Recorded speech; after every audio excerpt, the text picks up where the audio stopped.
Hello again. This is part 2 of episode 1 of Celtic Sagas and Law. Now on the Facebook page I posted there would be a third story which I did record in the original recording, but the file was too big, or it's a bit technical. Let's just say I shouted a lot of abuse on my laptop and decided to do it all again.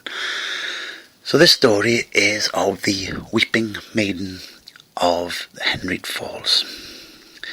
Now, once you drive past Cribbeth's sleeping place, by the way, the mountain is also known as Mynydd Cribbeth, or Cribbeth's Mountain, but is also known as the Sleeping Giant, and when you can see the pictures on the Facebook page you will see why. Now, you continue north past the Straganlais and heading towards the Brecon Beacons, and you will reach a small village called Penacai.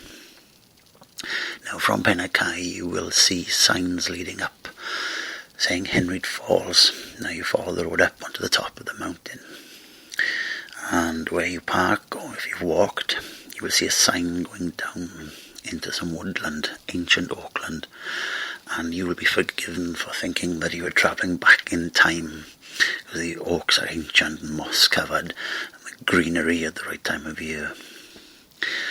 As you follow the path down and around, you will start to hear a roar, and as you come round a corner you will see one of the most spectacular sights you can witness: a cascade of a waterfall, cascade 100 feet down into a glen, the small pool at the bottom.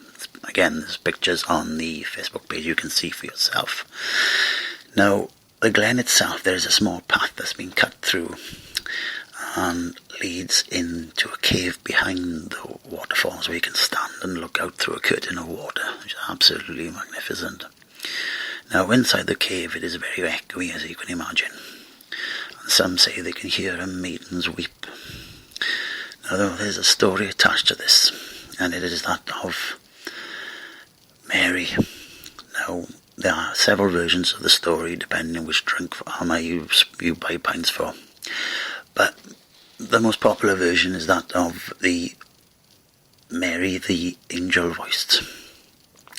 Now, the story goes that there was a young shepherd's boy called David that fell head in heels in love with a young maiden called Mary, who was the daughter of not a wealthy farmer, but a well-to-do gentleman farmer. Now, Mary had a wonderful singing voice, and David was entranced and enchanted by her, and he wished to marry her, but he had nothing to offer her. After all he had to offer was his heart and his love. So, one Sunday in chapel, after she was singing, and they were outside, it was a beautiful, glorious, hot August day, David overheard Mary speaking to her friends about how her throat was parched because she had sung so many hymns. So he hit upon the idea that he could show her how much he loved for her. Now, as you can imagine, back in the old days there was no vending machines or a nice cold can of Coke or a ice for a drink.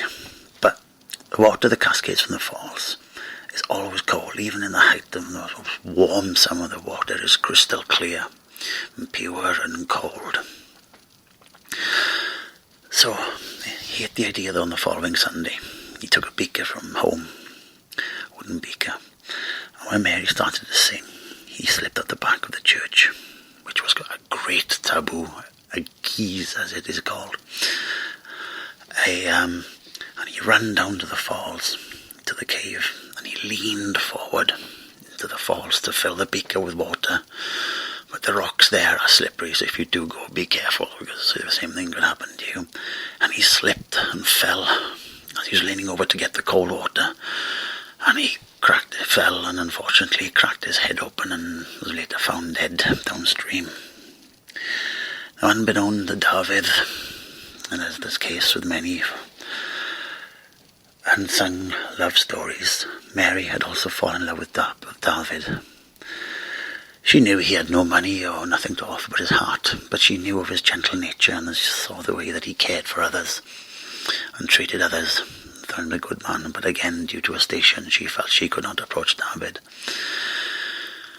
And with this forlorn, she went to the falls and grieved for him and cried.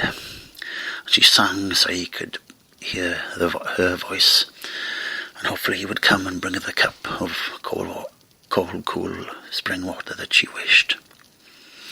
Now, in another popular version of the story, again, David and Mary were in love, but it was a forbidden love again due to station. Now, there was a spiteful girl in the village called Shan who saw them one day, as we would say today, making out, and she decided to have some fun with them. So she told David that Mary was being married the following day to a lord gentleman from another valley. David was and that she was leaving on the following morning, and a new husband was coming to collect her. And in his grief, David went down to the falls, which was their meeting place, and threw himself from the cave entrance, and again died on the rocks. Mary, again grief-stricken, went to the cave. And because David took his own life and was a grievous sin, he would not be able to enter heaven.